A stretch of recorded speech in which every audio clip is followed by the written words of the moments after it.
In this video, we will discuss the principles of communication, or guidelines of communication. Basic principles of communication process. One can convey his or her message in a more precise form if the communication is clear and effective, right? That is one of the goal of effective communication. So to make the communication effective, there are few principles or guidelines of communication that we should know. So these are the things that we should keep in mind so that we can attain effective communication. So for you to easily remember it, it's known as 7 C's of communication. So we have conciseness, clarity, so clockwise, in a clockwise form, conciseness, clarity, correctness, concreteness, completeness, courteousness, coherence. And in this video, we will discuss one by one this 7 C's so that you will be aware and understand this and incorporate it when you communicate to anyone. First principle, the principle of conciseness. So the principle of conciseness states that the message should be conveyed in a concise form, meaning in the best, shortest possible way. So when you're concise in your communication, you stick to the point and keep it brief or short.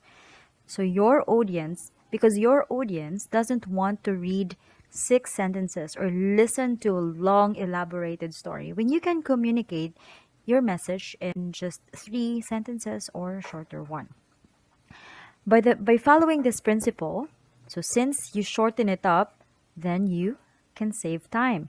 Also, it helps in a much better understanding of the message by excluding unnecessary and excessive part of the message. So you can focus on what you're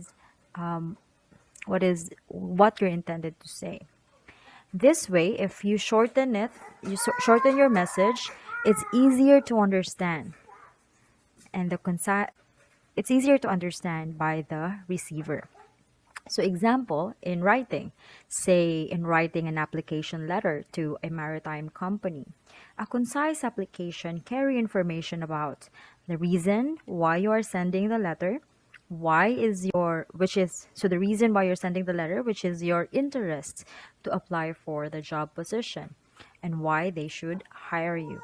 Also, your contact details where they can communicate back at you. So everything that's just necessary, straight to the point. Mostly, it's just a one-page letter, right? A concise application letter is just a one-page letter.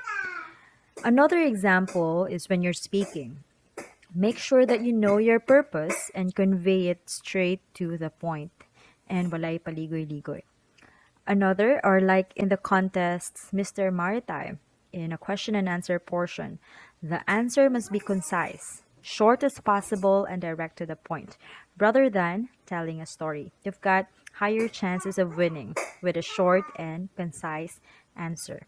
So that's the principle of conciseness. If you can shorten your message, but giving the enough information or the purpose of your message, then that can create an effective communication or can lead to effective communication. It takes practice and thinking. Principle of clarity. So when you communicate, you need to incorporate the principle of clarity, meaning clear communication. So your communication must be clear. So when writing or speaking to someone, be clear about your goal or message. What is your purpose in communicating with this person? Know your purpose first before you communicate, before you write or you speak to someone. Because if you don't know what your purpose is, then the receiver of your message wouldn't know as well, right? So to be clear, try to minimize the number of ideas in each sentence and make sure that it's easy for your reader or your listener to understand your meaning. People shouldn't have to read between the lines. They should and just guess what you're trying to say. You need to be clear what you are trying to say. That's simple.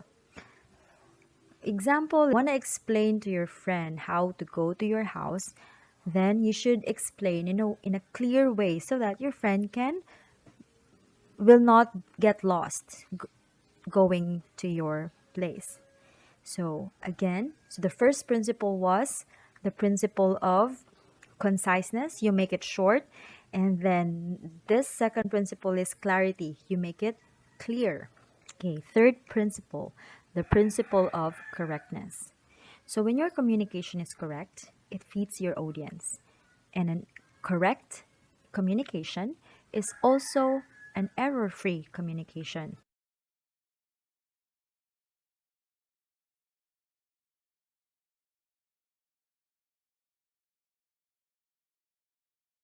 Principle of concreteness. So when your message is concrete, then your audience has a clear picture of what you are telling them. So when you say concreteness principle of communication, it means that while communicating, the message should be to the point or specific. It's definite and clear instead of being general or unclear. So it's precise, it's on point. Concrete communication includes facts and figures to strengthen the message or idea. So, as the message is clear and specific, there are minimal or zero chances of misinterpretation. For instance, if a witness says that he gave his wife a bit of a slap, well, the cross examining lawyer might ask how hard he hit her. Because when you say a bit of a slap, it's not really, it's general, it's unclear. So to be concrete, you ask, what do you mean by a bit of a slap? How hard is it?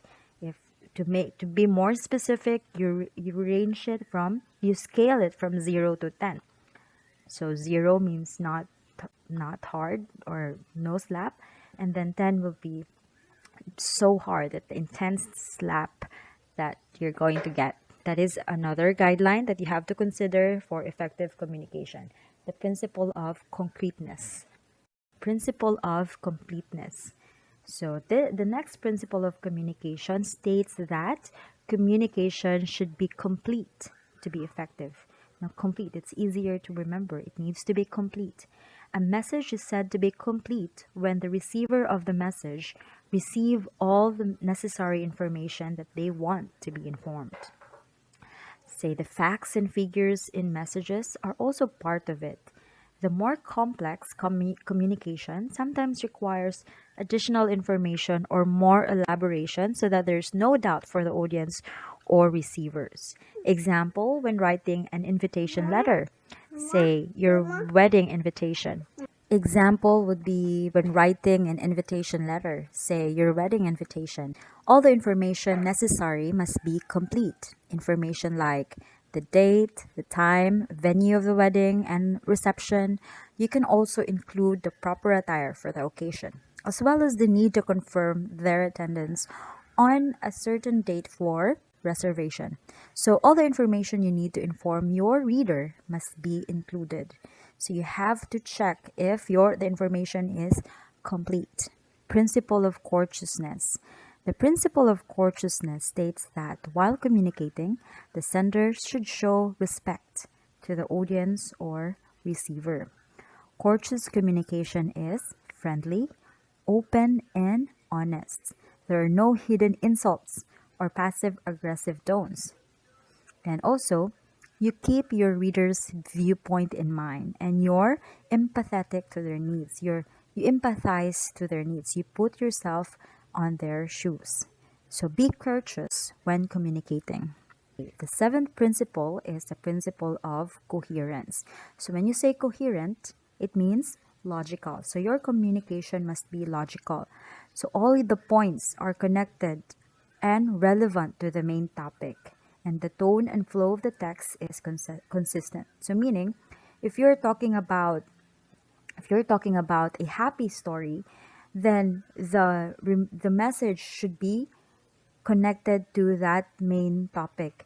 And then your tone should also be happy and the flow of the text is consistent to your topic. Dili kay nagkasabulaag, lahi-lahi na. So it should be connected to each other and relevant to the main topic. Without being logical or coherent, the main purpose or idea behind the message can't be conveyed properly. Moreover, consistency should be maintained in the communication flow. So it should be coherent or logical. So it's just seven C's, but we can add another C, which is creativity. So creative communication helps your audience engaged. So when writing, especially if you're just communicating or telling a story, and especially in speaking, you ask yourself as well that is your story or is the message you are delivering in a creative way, because if it's creative it keeps the audience engaged, right? You want to read or you want to listen to a creative communicator. So again, to make your communication effective, may it in writing or in speaking, these are the principles or guidelines of communication that we have to remember. Is our message concise or short, on point? Is it clear? Is there clarity to the message? Is it clear in sending the message? Is it correct? All the information is correct. It's based on facts. And is it concrete? Or is it complete? And are you courteous in your communication? And is it coherent or logical? And of course, are you delivering it creatively? So these are the basic principles of the communication process to attain so that we can convey a message in a more precise form and that is clear and effective.